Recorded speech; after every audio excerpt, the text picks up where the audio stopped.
inching closer and closer to December 7, and that is why the voter out there is key to a successful, credible, free and fair election. This morning, from the National Commission for Civic Education, we'll be talking about voter education and awareness, how important it is. Now, what do you have to do before, during, and after the elections, and how do you contribute to a successful, peaceful, credible election? This morning, my guest, Rebecca Colcraft, is a Senior Civic Education Officer with the Commission. Good morning, and I hope you're doing great. Thanks so much for joining us. And then Monica Mamata is a Deputy Director, Communication and Corporate Affairs of the Commission. Good morning to Auntie Monica, and I hope you're doing good too.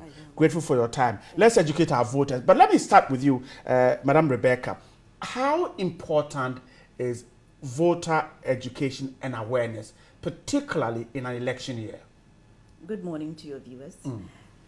Before I would begin, we are in a democratic dispensation. And as it is, in a democratic dispensation, elections is part of it. And, you know, the authority of the people is given to their representatives to represent them in governance. And so we do that through elections. And voter education is paramount. It equips the voter. It gives the voter the information he or she needs so that when you get to the elections or to voting, you know exactly what to do. And it also helps you to participate effectively in choosing the economic, the political, the social, how everything must be run in the country. You have a say in it by adding getting educated, becoming aware of what you have to do. And then when you get to voting, you are well informed of the choices that you're going to make. I see. So voter education is paramount, because when voters are well educated, some of the issues we have with elections are reduced. So then, as a voter, you know that when it's time for me to vote, this and this is what I need to do. This is the structures put in place by the Electoral Commission and what I have to follow. And it helps shape the total democratic the whole process. I see. Rebecca, then it suggests that we don't have to wait till election year before we're back on these education awareness campaigns. We don't have to wait. And that is why the NCCE is there. We are present in 10 regions and in all the 216 districts. And constantly we are doing civic education. And there's a difference between the voter education and civic education. Civic education is a continuous process. So it involves good governance. Democracy is not only about elections. It's about good governance, nation building. It's about sustaining our environment, other issues. And so we go on, and according to Chapter 19 of the Constitution that establishes the NCCE, specifically to Article 233, that is our core mandate. We are to inculcate into the citizens, create awareness of the principles and objectives of the Constitution. And so as we go out there, we educate people on all the democratic process and why it's important for that participation at all levels.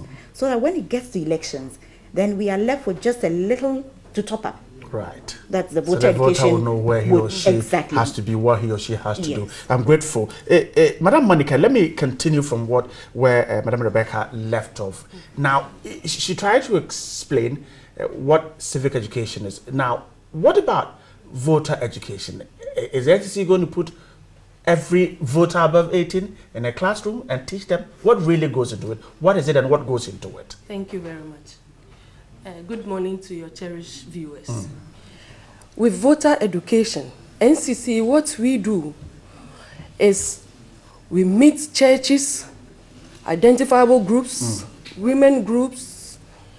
We go to mosques to educate. We do focus group discussion.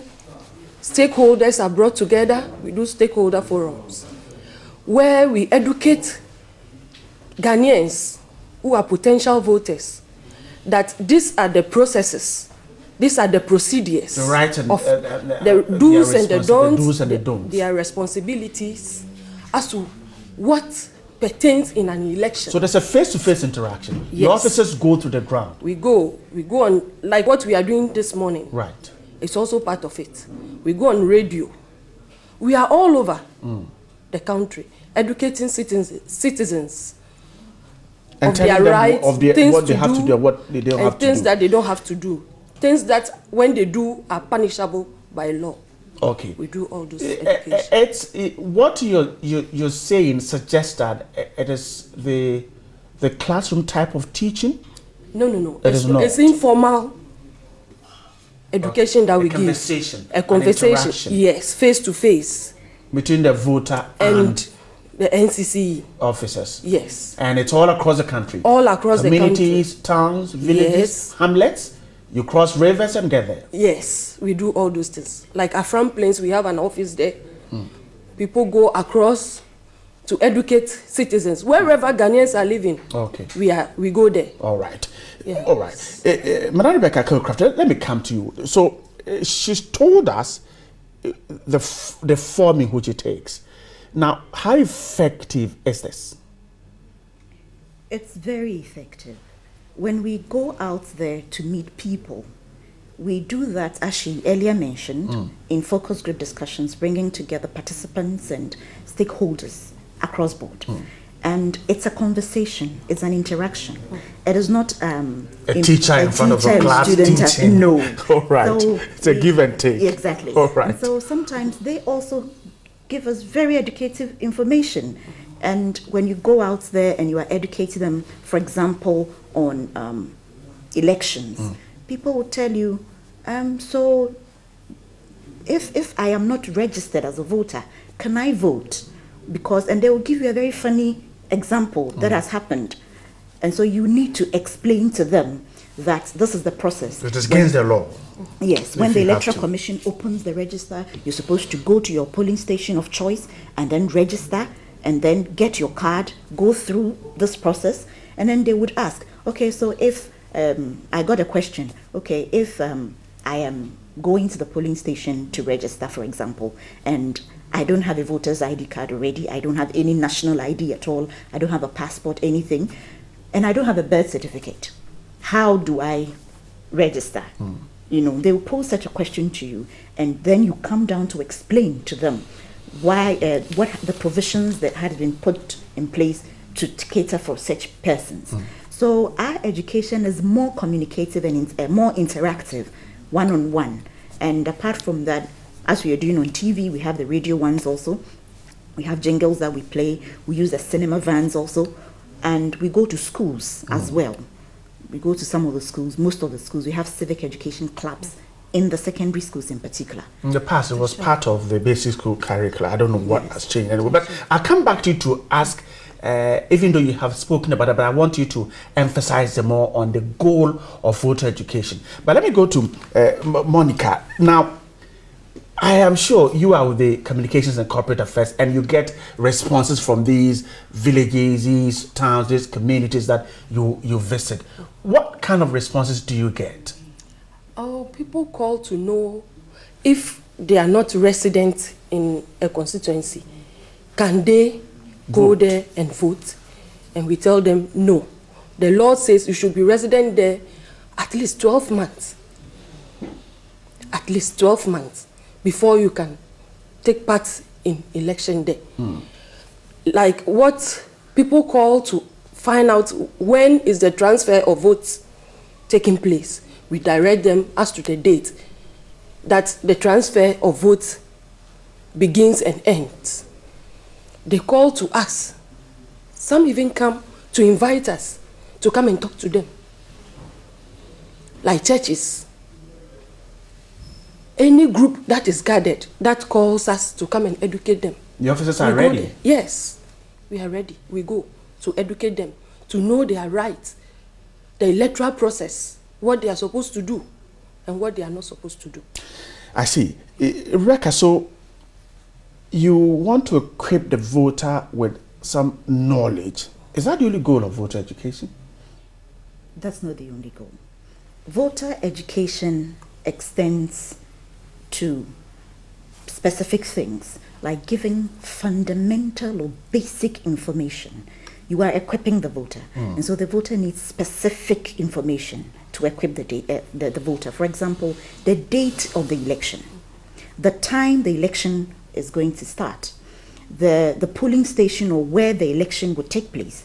What type of election are you going to participate in? Is it a general election? That is what we are looking at in 2016 December.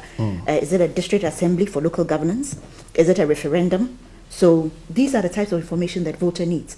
Then the voter also would need identification to ascertain or establish the legibility of the voter. You can't just say that I'm a Ghanaian, and so during voting day, I just get up and go to the polling station and go and vote. You need to have some form of identification, which is accepted by law. You can't take your passport to go and vote, obviously, or your driver's license. You need a voter's ID card. And then what type of information is required of the voter into the register? So you equip all these informations is given to the voter. I see. So that when, during the day of voting, and apart from that, NCCE in 2012, we went around the country, we did a research, and we were looking at issues of concern to the voter. And all of a sudden, when we launched our report, everything changed. And what was top on the on the research we discovered was education. And so everybody, of the voter. Yes, so everybody started strategizing and then campaigning on education and all that. We've done same, and we are launching it fortunately today. So that was to the advantage of political parties. Yes, okay. And also to the voter, because to the voter then too. the voter can demand accountability from their representatives, because voter education just not give you the date and time. It also helps you to understand what choice am I making, who should I listen to, what should I look out for in the campaign messages, so that I'll be able to choose who I want or who is better selling themselves to me. They're going to serve your needs. Exactly. And also for them to accept the result or the outcome of the elections is very paramount. I see. Let me put this question to Monica. I'll come back to you so that you try and differentiate between the voter education and civic education. But Monica, sometimes your outfit has been educating voters that after voting, after casting your ballot, just go home and either follow the results on radio, or when it is time for the count, and then you come back. And yet, in some cases, voters will remain at the polling station. How does it make the commission feel that perhaps all the education isn't actually sinking in? That is it. It's like when we all go to vote and we stay there, the whole place will be crowded. The best thing is for us, after voting, you go home. If you want to see or you want to witness the declaration, you come after 5, where votes are counted and the winner declared. But when we all are assembled there, as if we feel that maybe when we are not there, something fishy might have happened or will happen. We feel it better that after casting your vote, you go home. 5 p.m. if you are interested, you come back and witness. And even though voters continue to stay there, you have not stopped asking them to go away after dropping their ballot and come back after 5. No. You have not stopped. No. The commission has not. Yes. Right. So, Rebecca, now, civic education, you said, it relies more on the governance process, but voter education does what? Voter education is specifically okay. on the electoral process. So for civic education, it's constant. It's a continual process. Okay. But for voter education, that is where the voter is educated specifically on the electoral process. And as we've outlined earlier on, what you need to be equipped with as a voter, and your role and your responsibilities as a voter. The voter education looks at basic differences or relationship between human rights and voter rights. It also looks at your role, your responsibility, and your rights as a voter. It looks at the secrecy of ballot. Every ballot is a secret. Why should it be so? So the voter is educated. So voter education caters for all of this. Every vote counts. That is why we are so sad when we have a lot of rejected ballots, because every vote counts. So that when rejected ballots are reduced, it also saves us from going on a runoff. Right. So and costing us more money. Exactly. And also it also looks at the conditions necessary for a democratic process. I see.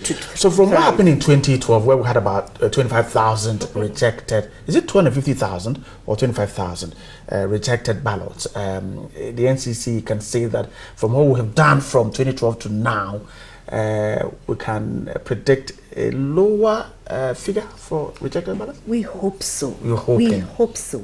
And it's a collective effort. We are hoping all stakeholders, political parties, civil organizations would help us, because we go out there and we demonstrate, we teach them how you should vote.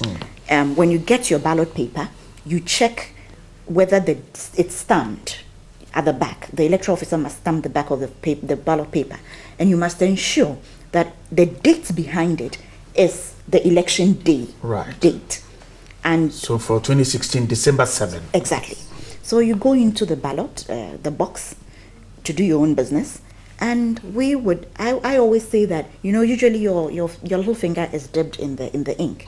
Usually, as a sign of having voted exactly. already. Between the time of handling the ballot paper and that ink, it might not be dried properly. So just have a tissue around to just mop it off, to clean it, so that it wouldn't mark the ballot paper somewhere, because it would be rejected.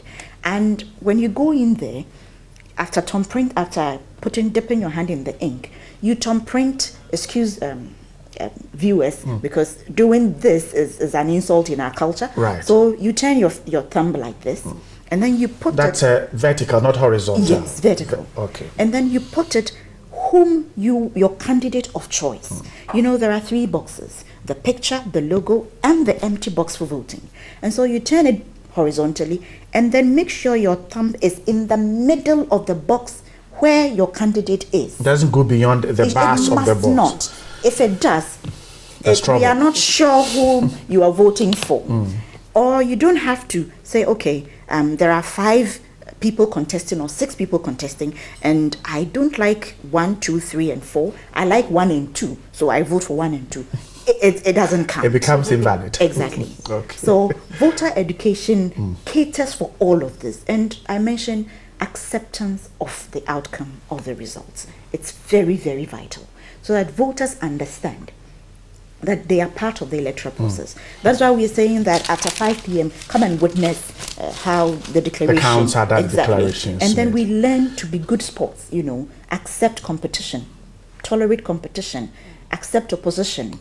We lose and we lose well. We win and we win well. So it's part of voter education, so that we would be able to reduce election-related violence.